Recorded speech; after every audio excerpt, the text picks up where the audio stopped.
So I'm in Melaka, but I forgot my charger for the wall, or my portable charger, so I just have a cable. So I either need to find a wall charger, which I did just walk past, but it looks trash, but I'll buy it if I have to, or I try and find somewhere that looks like they might let me charge my phone. I tried a little homestay hostel that was near where I was living, where I'm staying, and they were very not happy about me charging there. So I was there for like 2 minutes, barely charged my phone at all, and then left. So, yeah. We'll see.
There's a lizard. Like a really fucking big one. There he goes. It's alright, buddy. Wasn't gonna hurt you.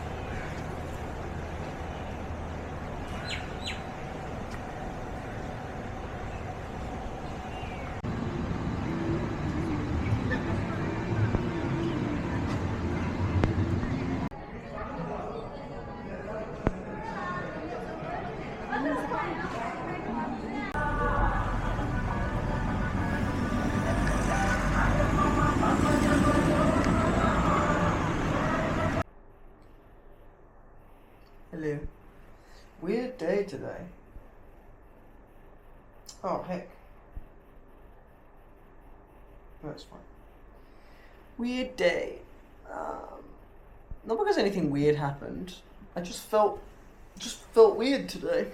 Felt like just a little disconnected. In general. But got to see a lot of the city. Did a long walk.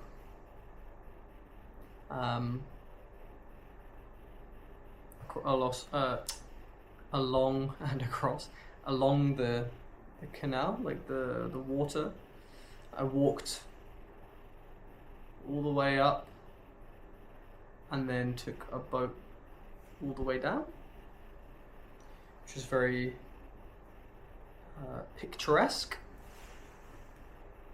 I liked it. I also just wandered the streets and sort of stumbled across little art galleries and stuff.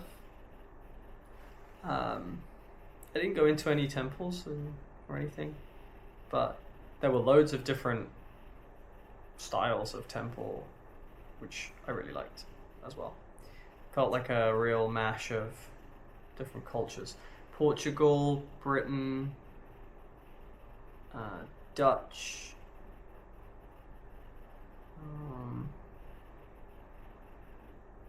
and Muslim and Malaysian, like all mixed together.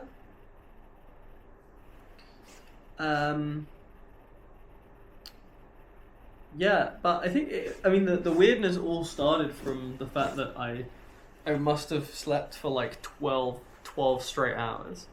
I got up and I was like, man, what time is it? And it was midday. And I was like, what the fuck? How did I sleep straight through the morning? I don't know. I felt very rested though, so maybe I needed it.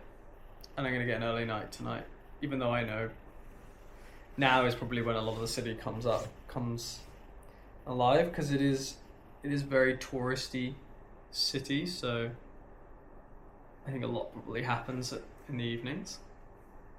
But I've been out and walking all day, so I am tired. And it's my holiday, little holiday thing, so I can choose to sleep if I want. So yeah. I also started reading Ernest Hemingway's short stories, which I've been really enjoying. Much easier read than Dostoevsky. And yeah, they somehow managed to be very hardy and American, whilst also having a sense of romanticism that is very endearing to read. So apparently they're one of some of his earlier works, I believe.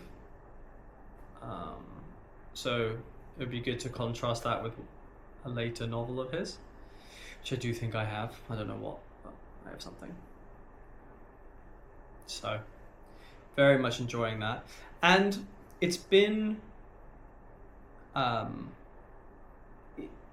it's the book that I read tends to frame my world a little bit. Like it actually sets a bit of a different tone to how I go about and view things. My brain really likes to latch on to the themes and ideas and tone of whatever I'm reading. So yeah, I was sat in a restaurant by myself whilst reading about a guy in a tent fishing or whatever, and yeah, it really gave me that very old school sense of traveling, where you kind of just sit somewhere ultra local, because traveling isn't really I don't know, hadn't become super common yet, or was very romantic to travel and be a traveler. That, or you were a soldier and passing through. I'm rambling a little bit, but it gave me just a different sense of my travels.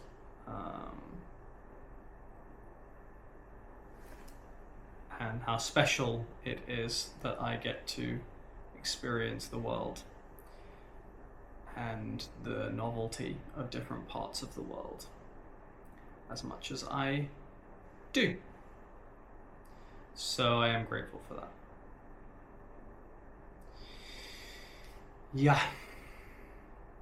I also wanted to reflect one more thing,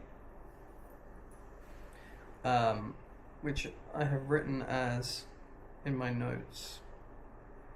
So, well, first of all, funny thing, I saw a lady with a wallpaper and her on her phone, and it was just of herself. It was just a selfie of her.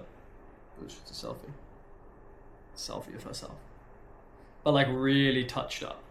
Like she did not look like, I knew it was her, but it was one of those sort of like hyper filtered photos and stuff. So. No, I don't know the story, so this is not a reflection or a comment on Yao and his daughter and his family situation.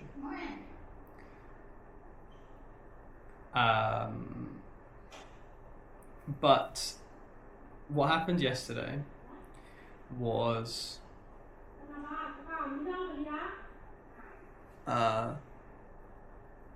Yao was hanging out with his daughter, and then as I was in the car with the lovely parent who drove me to the bus station on her way home.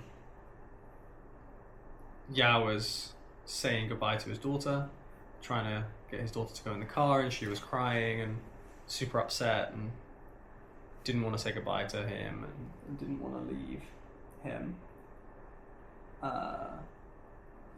And I asked a couple of questions to the parent who was taking her home, I guess, about what the situation was. And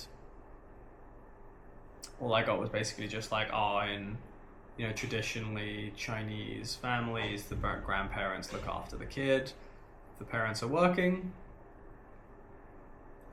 And I was like, how long for?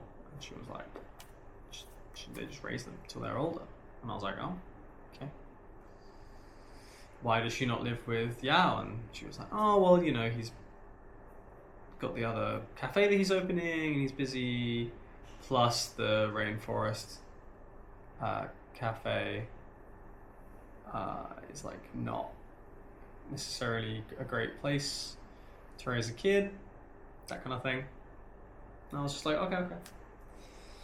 So I left it at that, but it really got to me emotionally, like the idea of choosing to live in a certain way and that lifestyle, whatever it is that I choose, whether it's back to something a lot more standard and normal, or something still more alternative, that I would not be able to like really dedicate the majority of my time, ideally, or all of it, to being there for my kid, raising my kid. I don't want to outsource that to other caregivers on a majority basis. Like, obviously sometimes it would be fine, and just getting support from a network would obviously be completely fine. But I mean, like, I wouldn't want my parents to raise my kid on my behalf because I'm too busy or because I'm doing other things, unless it were a temporary situation that were transitioning into me getting my custody of my kid again. Again, this is not a reflection on Yao. I don't know enough to make a comment, but for me, it really got me in the like resolve that I want to fully raise a kid or kids if I have them. Yeah, that matters a lot to me. To be there, to do that. So, yeah. Here you go. There's a reflection today. And now I'm gonna brush my teeth because they feel gross. And go to sleep.